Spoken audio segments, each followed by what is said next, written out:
warahmatullahi wabarakatuh. Kami dari kelompok 1 ingin mempresentasikan hasil diskusi kami yang berjudul Konsep Penelitian dan Proses Pengambilan Keputusan. Dengan anggota kelompok yang pertama ada Retno Murti dengan MBM 0088, saya sendiri Laila Cahya Kamila dengan MBM 0089, Zumratul Fikriyah dengan MBM 0092, dan Siska Agustina Sari dengan MBM 0101. Pada bab ini, materi yang akan kami jelaskan, yang pertama ada pengertian penelitian, kemudian tujuan penelitian, yang ketiga ada jenis penelitian, keempat proses pengambilan keputusan, dan yang terakhir proses penelitian. Apa sih penelitian itu? Penelitian adalah proses menemukan solusi untuk suatu masalah setelah melakukan studi yang menyeluruh dan menganalisis faktor situasi. Penelitian bisnis dapat didefinisikan sebagai penyelidikan atau investigasi yang terkelola, sistematis, berdasarkan data, kritis, objektif, dan ilmiah terhadap suatu masalah spesifik, yang dilakukan dengan tujuan menemukan jawaban atau solusi terkait. Selain itu, penelitian bisnis dapat didefinisikan sebagai usaha sistematis dan terorganisasi untuk menyelidiki masalah spesifik yang dihadapi dalam dunia kerja yang membutuhkan solusi. Kemudian ada tujuan penelitian. Yang pertama adalah untuk mendapatkan pengetahuan atau penemuan yang baru, seperti mencari cara baru dan lebih baik untuk melakukan suatu seperti mengembangkan produk atau proses baru. Kemudian yang kedua ada untuk membuktikan, menguji, atau memverifikasi kebenaran serta pengetahuan yang pernah ada sebelumnya. Seperti memastikan bahwa pengetahuan atau teori yang sudah ada sebelumnya masih valid dan relevan. Yang ketiga adalah untuk mengembangkan pengetahuan yang sudah ada sebelumnya. Itu seperti mengembangkan teori yang sudah ada dengan menambahkan konsep baru atau memperluas cangkupan. Selanjutnya ada jenis penelitian. Yang pertama itu ada penelitian terapan. Penelitian terapan memiliki penekanan pada penyelesaian masalah praktis. Kemudian ciri penyelesaian masalah dari penelitian terapan adalah penelitian dilakukan guna menemukan jawaban untuk pertanyaan-pertanyaan spesifik dan terkait dengan kebutuhan atau tindakan, kinerja, dan kebijakan. Yang kedua ada penelitian murni. Penelitian murni atau penelitian dasar juga berbasis penyelesaian masalah, tetapi dengan pemahaman yang berbeda. Penelitian dasar bertujuan menyelesaikan pertanyaan yang membingungkan atau memperoleh pengetahuan dari dasar teori atau percobaan yang tidak terlalu berdampak langsung atau cepat terhadap keputusan atau tindakan, kinerja atau kebijakan. Selanjutnya akan dijelaskan oleh rekan saya. Baik, selanjutnya saya Retno Murti akan melanjutkan presentasi dari Laila Cahya, yaitu yang keempat, proses pengambilan keputusan. Di mana yang poin pertama yaitu pertemuan dan perumusan masalah. Penemuan masalah ini dapat berasal dari sebuah keputusan manajemen untuk membuat produk baru atau dapat didefinisikan sebagai persoalan yang kompleks seperti perencanaan unit bisnis. Nah, untuk langkah-langkah dari perumusan masalah tersebut, yang pertama yaitu mengidentifikasi masalah. Langkah pertama tersebut yaitu mengenali adanya kesenjangan antara kondisi saat ini dan kondisi yang diinginkan. Yang kedua yaitu kita mendefinisikan masalah, dan yang ketiga yaitu analisis masalah, dan yang terakhir rumuskan pernyataan masalah tersebut berdasarkan analisis. Baik, untuk selanjutnya yaitu pemilihan model. Nah, dalam pemilihan model ini terdapat variabel. Variabel ini dikategorikan menjadi dua, yaitu variabel dependen dan variabel independen. Untuk yang pertama, variabel dependen, yaitu variabel yang dipengaruhi atau menjadi akibat dari variabel independen. Untuk karakteristik dari variabel dependen ini, biasanya dilambangkan dengan huruf Y dan merupakan variabel yang diamati dan diukur untuk melihat efek dari variabel independen. Contohnya yaitu dalam penelitian tentang pengaruh waktu belajar terhadap nilai ujian. Nah, kata nilai ujian ini adalah variabel dependen.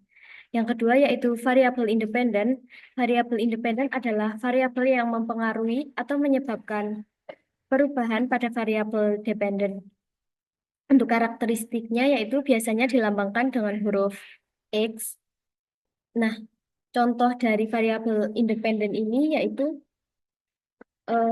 dalam penelitian tentang pengaruh waktu belajar terhadap nilai ujian, maka waktu belajar tersebut adalah variabel independennya. Selanjutnya yaitu ada pengumpulan data. Pengumpulan data ini yaitu pencarian informasi bisa dilakukan sebelum tahap perumusan masalah. Namun pengumpulan informasi dan data ditekankan kepada informasi atau data yang berhubungan dengan permasalahan yang akan diselesaikan serta sesuai dengan model yang telah dipilih.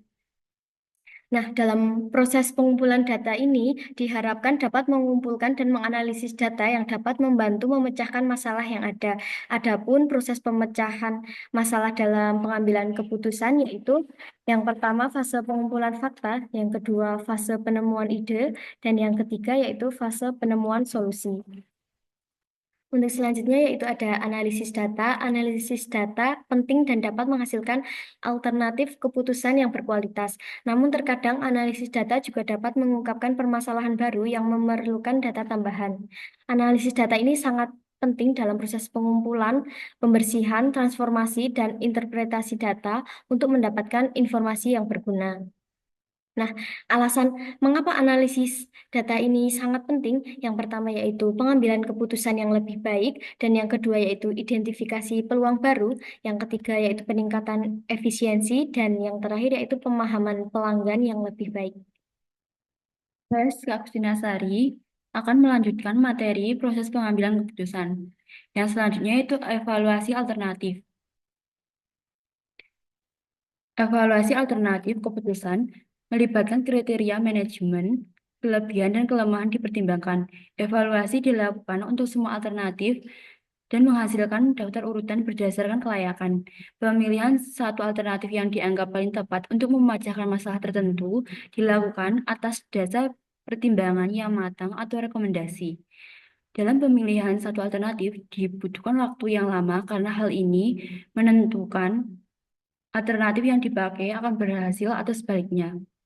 Yang selanjutnya itu pengambilan keputusan.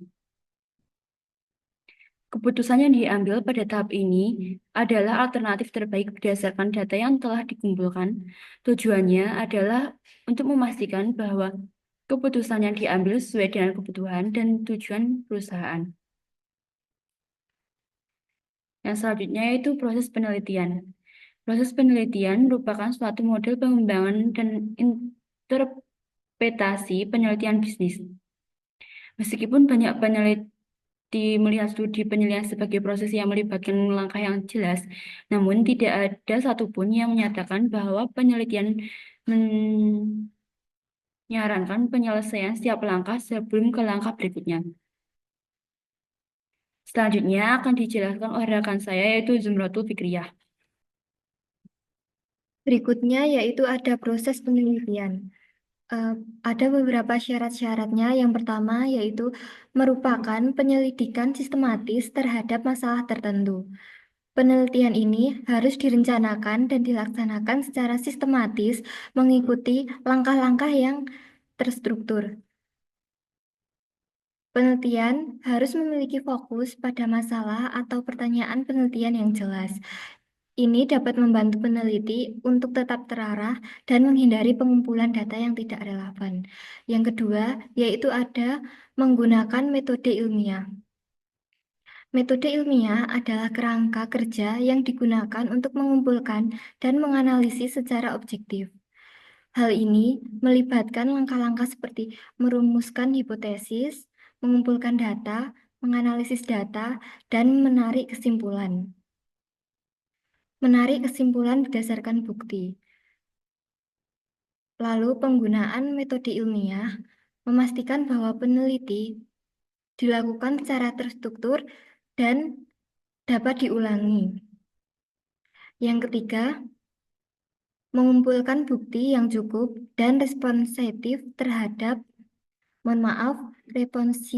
sebagai dasar untuk menarik kesimpulan. Kesimpulan penelitian harus didasarkan pada bukti yang kuat dan relevan. Bukti yang dikumpulkan harus cukup untuk mendukung dan menolak hipotesis penelitian. Sampel yang digunakan dalam peneliti harus responsif dari populasi yang diteliti agar kesimpulannya dapat digeneralisasikan. Yang keempat dan yang terakhir, yaitu menggunakan penalaran logis dan tidak memihak bias dalam menarik kesimpulan. Peneliti harus menghindari bias pribadi atau preferensi dalam menganalisis data dan menarik kesimpulan. Penalaran logis sangat penting untuk memastikan bahwa kesimpulan yang diambil masuk akal dan didukung oleh bukti. Dan objektif adalah kunci dari penelitian yang baik. Selanjutnya, yaitu ada proses penelitian yang secara garis besar terdiri atas 4 tahap. Yang pertama, masalah atau pertanyaan penelitian. Tahap ini merupakan tahap penelitian. Penelitian terdiri dari perumusan masalah atau pertanyaan yang ingin dijawab dan pemecah masalah. Penemuan masalah melibatkan identifikasi bidang bermasalah, pemilihan pokok bermasalah, dan perumusan masalah atau pertanyaan penelitian. Yang kedua, yaitu telaah teoritis.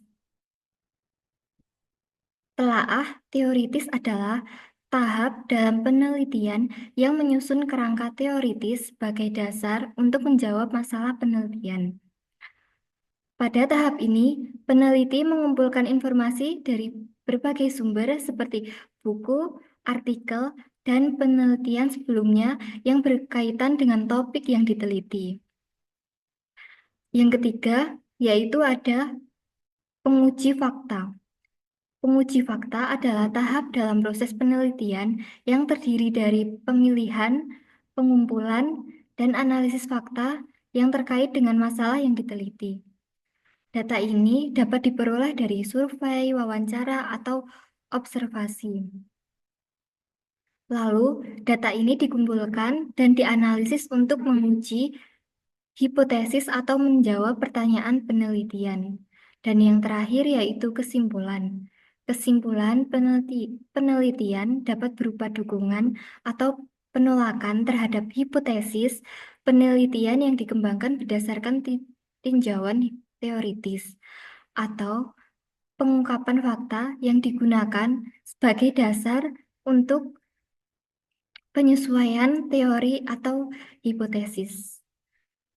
Sekian presentasi dari kelompok 1, kurang lebihnya mohon maaf. Wassalamualaikum warahmatullahi wabarakatuh.